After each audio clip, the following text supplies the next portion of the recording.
চাকরির এমন কোনো প্রতিযোগিতামূলক পরীক্ষা নাই যেখানে ইংলিশের কারেকশনের এই জায়গা থেকে প্রশ্ন আসে না।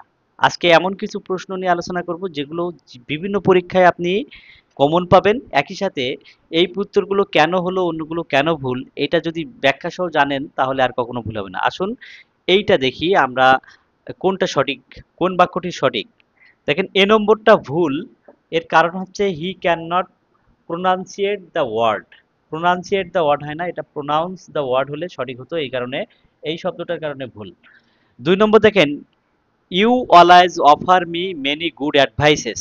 এখানে অনেক জায়গায় ভুল, বাট অ্যাডভাইসেস এটা হচ্ছে একটা আনকাউন্টেবল নাউন, এর শেষে এস বা ইয়েস হয় না, এই কারণে এটা ভুল।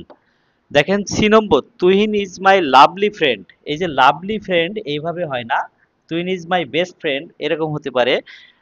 তো এইটা লাভলি ফ্রেন্ড হয় না, এই কারণে ভুল। তাহলে এইটা সঠিক উত্তর না হয়ে পারে না। তারপরেও দেখি যে পরীক্ষায় অংশগ্রহণ করা অর্থে উত্তর হয় he appeared the examination, he appear at the examination.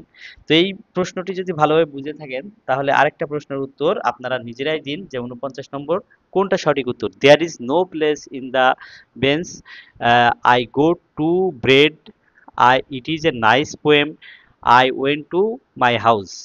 কোনটা সঠিক উত্তর হবে কমেন্টে একটু জানান।